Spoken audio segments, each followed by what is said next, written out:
आज के एपिसोड पे डिस्कशन करने से पहले I would like to request you to subscribe our YouTube channel and follow us on Facebook and Twitter as well.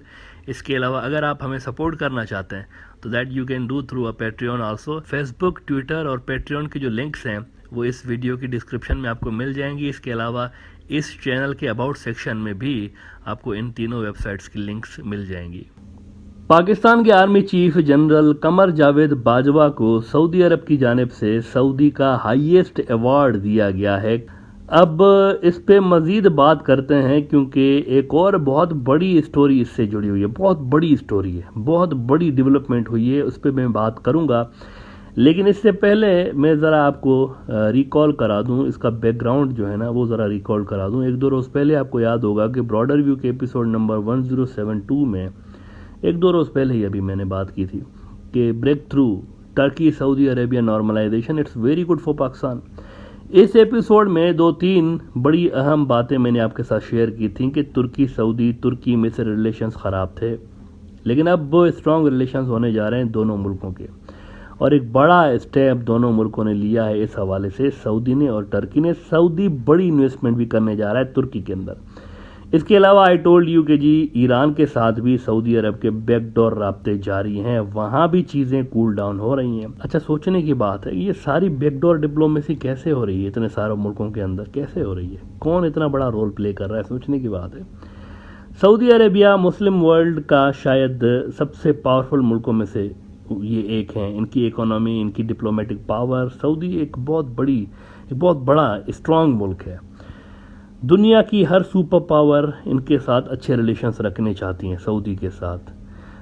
And I told you कि पाकिस्तान के लिए एक बहुत बड़ा ज़बरदस्त सिनारियो बन गया है क्योंकि पाकिस्तान के तुर्की सऊदी दोनों के साथ कंप्रीहेंसिव स्ट्रेटजिक रिलेशंस हैं। Saudis are top priority in Pakistan foreign relations. तुर्की का भी वहाँ एक बड़ा असर है। तो इन दोनों के आपसी ताल्लुकात की जब खराबी थी ना तो पाकिस्तान को ये सूट नहीं कर रही थी बात। एक तरफ उनका बड़ा स्ट्रॉन्ग दोस्त टर्की है तो दूसरी तरफ उनका दूसरा दोस्त है सऊदी। तो ये बीच में पाकिस्तान अजब सी सिचुएशन में था। लेकिन इंडिया के लिए आई सेड के ये बुरा हुआ है क्योंकि एक तो मिडल ईस्ट में इंडिया जो है ना मोदी सरकार की हिंदुत्व वाली पॉलिसी के कारण बदनाम है, बहुत ज़्यादा बदनाम हो चुका है। ऊपर से नूपुर शर्मा वाली और ये जो नवीन जिंदाल ने एंटी इस्लामिक जो बयानात दिलवाए थे बीजेपी ने, अपने लिए मुसीबतें बढ़ा दी हैं मिडल ईस्ट में उन्होंने। अभी एक दो रोज़ में मोदी जाने वाला है यूएई, मिन्नतें तरले करेंगे वहाँ पर, वो लिटरली पाँव पकड़ेंगे कि माफ़ कर दो माई बाप, गलती हो गई। ये तो हम डोमेस्टिक ऑडियंस को खुश करने के लिए इस तरह की हरकतें करते रहते हैं वहाँ पर, अब हमें जाने दें प्लीज़, आप भी गुस्सा थूक दें। इस तरह की बातें वहाँ होने जा रही हैं। एक दो रोज़ में पहुँच जाएगा UAE, you will see that. लेकिन यूएई के अंदर भी मैंने कहा ना कि हिंदुत्व के नज़रिए के खिलाफ कंसर्न्स हैं, और वो कंसर्न्स पहले ही यूएई ने ऑफिशियल एहतजाज किया था और बाकी अरब मुल्कों ने भी किया था, लेकिन कंसर्न्स वहाँ पर हैं। और मोदी साहब को और इनको कहा गया है कि हिंदुत्व वाली जो आपकी पॉलिसी है इसको ज़रा आप इतना ना बढ़ाएं कि ये आपकी और मुस्लिम दुनिया के रिलेशंस को ख़राब करने लगे। तो इंडिया की जो सिचुएशन ख़राब हुई है ना मिडल ईस्ट के अंदर, उसको ठीक करने में दिन रात लगे हुए हैं इंडियन डिप्लोमेट्स। इससे यह बात तो साफ जाहिर है कि हिंदुत्व और मुस्लिम वर्ल्ड आपस में साथ चल नहीं सकते। मोदी साहब ने जो भी गंद लेकर आए वो उनको इंडिया के अंदर तक रखेंगे तो बेहतर होगा, एक हद से आगे उनको बढ़ाएंगे तो वो मुस्लिम वर्ल्ड के अंदर जबरदस्त हो जाएंगे ना। वो जो मैंने प्रोग्राम के अंदर बात की, एक बहुत बड़ी डेवलपमेंट हुई है, बहुत बड़ी डेवलपमेंट मिडल ईस्ट के अंदर, हिस्टोरिकल डेवलपमेंट होने जा रही है। अगर ये हो गया तो मिडल ईस्ट की सिक्योरिटी और ये सारा जो नक्शा है ये चेंज हो जाएगा। मिडल ईस्ट वाले अपना नेटो बनाने जा रहे हैं, अपना नेटो, जैसे यूरोप के अंदर नेटो है ना, ये भी नेटो बनाने जा रहे हैं। एक फोर्स बनाने का इरादा इन्होंने जाहिर किया है नेटो की तरह का, जिसके मुताबिक मिडल ईस्ट के इस नेटो फोर्स के अंदर किसी भी मुल्क पर अगर हमला किया गया तो सारा मिडल ईस्ट जो होगा ना, जो भी उसके अंदर फोर्स के अंदर होगी, ये मिलकर रेस्पॉन्ड करेगा। अच्छा, इस पे मज़ीद डिटेल्स देने से पहले मैं ज़रा रेफरेंस कोट करना ज़रूरी होता है। अनादोलू एजेंसी टर्की का एक बहुत बड़ा न्यूज़ आउटलेट है। ये कह रहे हैं कि Jordan's king backs formation of NATO style alliance in Middle East. और इसी खबर को अल अरेबिया, एक और बहुत बड़ा मिडल ईस्ट का न्यूज़ आउटलेट है, ये रिपोर्ट कर रहे हैं कि Jordan's king says he support Middle East military alliance similar to NATO. ये आइडिया फ्लोट हो गया है, वहाँ पर डिस्कशंस हो रही हैं। अब ये बात वो इसलिए कर रहे हैं क्योंकि मिडल ईस्ट में मुख्तलिफ मुल्कों के दरमियान बैकडोर डिप्लोमेसी चल रही है। इस आइडिया को प्रैक्टिकली इसको इम्प्लीमेंट कराने के लिए बातें चल रही हैं एडवांस लेवल पर जाके। ये शुरुआती नहीं, काफ़ी इस पे काम हो भी चुका है। तो जिस तरह यूरोप का नेटो वो कह रहे हैं बना हुआ है, तो हमारा भी होना चाहिए ताकि हमारे ऊपर यूक्रेन वाला वक्त ना आए। ये यूक्रेन वाली जंग ने बहुत कुछ चेंज किया है दुनिया में, मिडल ईस्ट भी चेंज होने लगा है। तो ये होने जा रहा है, इस पे बात कर रहे हैं मुख्तलिफ मिडल ईस्ट के मुल्क जो हैं उनकी डीप स्टेट्स। अब ये याद रहे कि एक मुस्लिम मिलिट्री अलायंस पहले ही बना हुआ है, कई मुल्कों का मुस्लिम मिलिट्री अलायंस बना हुआ है और इसको पाकिस्तानी मिलिट्री लीड कर रही है। इसका जो सिपा सालार है, आर्मी चीफ है, वो पाकिस्तान का ex army chief, former army chief general Raheel Sharif है और इसका हेड क्वार्टर बना हुआ है सऊदी के अंदर। इस फोरम ने, ये जो मुस्लिम मिलिट्री अलायंस है, इसके लिए खबरें आ रही हैं कि इस फोरम ने सिर्फ लड़ाई झगड़ा नहीं बल्कि ईरान सऊदी, टर्की सऊदी, मिस्र सऊदी, इनके दरमियान भी टेंशन्स डिफ्यूज कराने में, मिलिट्री डिप्लोमेसी में भी कुछ ना कुछ रोल इन्होंने भी प्ले किया हुआ है। लेकिन ये जो मिडल ईस्ट का नेटो बन रहा है ये अलग है, तो वो अलग है, मुस्लिम मिलिट्री लाइन ये अलग है। ये प्रॉपर एक यूं समझे कि सारी जो गवर्नमेंट्स होंगी वो पाबंद होंगी अपने ट्रूप्स देने के लिए, अपना वो फाइनेंसिंग करने के लिए और इवन ये सारी कमिटमेंट्स पूरी करने के लिए कि अगर किसी एक पे हमला हुआ तो फोर्सेस भेजी जाएंगी हर मुल्क की तरफ से। ये मुस्लिम मिलिट्री अलायंस से हट के एक बाज़ाब्ता ऑफिशियल फोर्स है और इसको लीड किस मुल्क ने करना है? इंपॉर्टेंट क्वेश्चन, किसने लीड करना है? किसको कहा जा रहा है कि आप आइए और आप इसको ज़रा इसकी सरबराही मिलिटरली आप करें? किस मुल्क की फौज को कह रहे हैं? पाकिस्तान।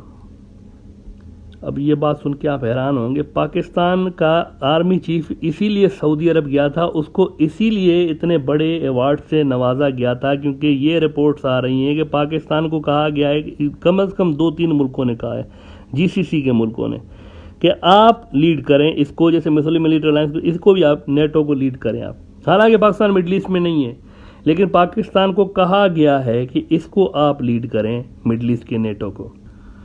और most probably Pakistan is going to accept this role. ये तो उनके लिए मैं समझता हूँ कि उन पाकिस्तान की मिलिट्री के लिए एक ऑनर की बात होगी, तो वो कर लेंगे इसको, क्योंकि सऊदी ईरान टेंशन्स पहले ही कम हो चुके हैं। पहले तो पाकिस्तान इसीलिए यमन की जंग में और इसमें शामिल नहीं होना चाहता था क्योंकि एक तरफ ईरान था, एक तरफ सऊदी था, तो पाकिस्तान नहीं आना चाह रहा था। और पाकिस्तान इस बात के वैसे भी खिलाफ था कि यहाँ पर जंग नहीं होनी चाहिए इस तरीके से, क्योंकि उसका मिलिट्री सोल्यूशन नहीं है बकौल पाकिस्तान के। अब वही हो रहा है, यमन के अंदर जंग खत्म होने की तैयारियां कर रहे हैं ये ईरान और सऊदी, ऑलरेडी बातें कर रहे हैं इस पर कि यमन की जंग को हमने खत्म करना है। अब तुर्की सऊदी झगड़ा खत्म हो चुका है, तुर्की मिस्र झगड़ा खत्म हो चुका है, कतर सऊदी रिलेशंस दोबारा ट्रैक पे आ चुके हैं। ऐसे में कोई वजह नहीं होगी कि पाकिस्तान अब इस ऑफर को रिजेक्ट करे जबकि सारे एक साथ खड़े हो गए।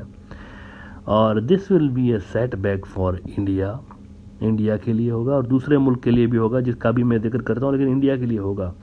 2 रोज़ पहले मैं इसीलिए कह रहा था कि अगर कांग्रेस की सेक्युलर सरकार होती है ना इंडिया में, तो मिडल ईस्ट में पाकिस्तान का तकरीबन वो पत्ता काफ़ी हद तक साफ कर चुके होते हैं। ऐसे ऐसे अपॉर्चुनिटीज़ मोदी को मिली थी यमन की जंग के बाद, लेकिन वो कहते हैं ना पंडित की दौड़ मंदिर तक, ये वहाँ पर यही हिसाब है इंडिया के अंदर। मोदी की हिंदुत्व ने सारा कचरा कर दिया है वहाँ पर। वो ये चीज़ रियलाइज़ करने में नाकाम रहा कि मिडल ईस्ट के अंदर इंसान रहते हैं। मिडल ईस्ट के जो किंग्स हैं ना, वो जो रूलर्स हैं, वो बड़े सेंसिटिव हैं अपनी पब्लिक को लेकर। वो कभी भी कोई ऐसी चीज़ करने से कतराते हैं जिससे पब्लिक में उनकी रेपुटेशन ख़राब हो। और इंडिया की रेपुटेशन वहाँ पर सोशल मीडिया की वजह से पब्लिक के अंदर ख़राब हो रही है, लोकल्स के अंदर। आप देखें कुवैत वालों ने कितने मुजाहरे किए वहाँ पर, ये सोशल मीडिया के ऊपर, वहाँ की आवाम ने। आप देखें कतर ने तो क्या, उनको कहा कि ऑफिशियली माफ़ी मांगो। वो क्यों किया इन्होंने ऐसा कतर वालों ने? क्योंकि पब्लिक का प्रेशर ऐसा था। मोदी के पास एक हिस्टोरिकल अपॉर्चुनिटी थी, जब यमन में सऊदी और यूएई के कहने के बावजूद पाकिस्तान ने फोर्सेस अपनी नहीं भेजी थी, तो यहाँ पर मोदी को एक गैप मिला था, लेकिन मोदी उसको कैपिटलाइज नहीं कर पाया। वो सिर्फ मंदिर बनाने में ही पूरा रहा। उसका ध्यान इसमें ही था कि बस मैं ना एक मंदिर बना दूं, लोगों को दिखाऊं, देखिए मैंने ना अरब वर्ल्ड में भी मंदिर बनवा दिया यूएई के अंदर। वो सिर्फ इन्हीं चक्करों में मतलब पड़ा रहा अपनी हार्ड लाइनर हिंदुत्व की जो जमातें हैं और जो सपोर्टर हैं उनको खुश करने के लिए। ना हुआ ये है कि गल्फ के अंदर ये एक सोच है कि मोदी का हिंदुत्व जो है वो मिसफिट है इंडिया के साथ डीप स्ट्रेटेजिक रिलेशंस रखने के लिए। ये एक सोच वहाँ पर पैदा हुई है। नूपुर शर्मा वाले प्रोटेस्ट पे जो जीसीसी से प्रोटेस्ट आया, ये एक झलक थी इसकी। ये छोटी छोटी बातों में कंडेम नहीं करते जीसीसी वाले, उनकी जो फॉरेन पॉलिसी है वो कुछ डिफरेंट तरह की है। जब तक कोई ज़्यादा उनको कुछ लगता है कि ये कोई सीरियस मुद्दा है, फिर ही जाके वो कुछ कर रहे होते, कंडेम कर रहे होते हैं। उनकी तरफ से कंडेमनेशन आना भी जो है ना बहुत बड़ी चीज़ होती है कि वाकई उसको सीरियस लिया गया है। वहाँ पे हिंदुत्व को वहाँ पे सीरियसली लिया जा रहा है अब इस वक्त। लिहाजा ट्रेड और इन चीज़ों से आगे, बिजनेस से आगे Indian foreign relation strategic level पर मोदी के दौर में नहीं पहुंच सकते। ये तो एक चीज़ वहाँ पर क्लियर हो गई है कि इतनी सारी कोशिशों के बावजूद स्ट्रेटेजिक लेवल पर नहीं पहुंच सकती हैं वहाँ पे। ट्रेड और ये सब कुछ होता रहेगा, हाँ इंफॉर्मेशन शेयरिंग और ये सब कुछ डीप स्टेट लेवल पर होती रहती है, ये कोई बड़ी बात नहीं है। इंडियन डीप स्टेट जो है उनका बड़ा करीबी ताल्लुक है सही सऊदी के साथ, क्योंकि सिक्योरिटी के लिए बड़ा ज़रूरी है, इंडिया की सिक्योरिटी के लिए बड़ा ज़रूरी है कि इनके साथ वो होगा, वो चलता रहेगा। वो सारी डीप स्टेट्स के आपस में कहीं ना कहीं लिंक्स होते हैं। इसराइल के लिए भी लॉन्ग रन में ये कोई अच्छी न्यूज़ नहीं है कि एक मुस्लिम न्यूक्लियर मुल्क उसके पड़ोस में बड़ा मिलिट्री रोल उसको दे दिया जाए। पाकिस्तान वाहिद मुस्लिम न्यूक्लियर स्टेट है मुस्लिम वर्ल्ड में, उसको अगर मिडल ईस्ट के अंदर रोल मिलता है ना, तो इसराइल हो सकता है कि इसको अपने लिए अच्छा ना समझे। फ़लस्तीन का इशू वो सबसे बड़ा फैक्टर है जिससे मिडल ईस्ट जो है ना, नेटो, मिडल ईस्ट नेटो, इसका पाला पड़ेगा।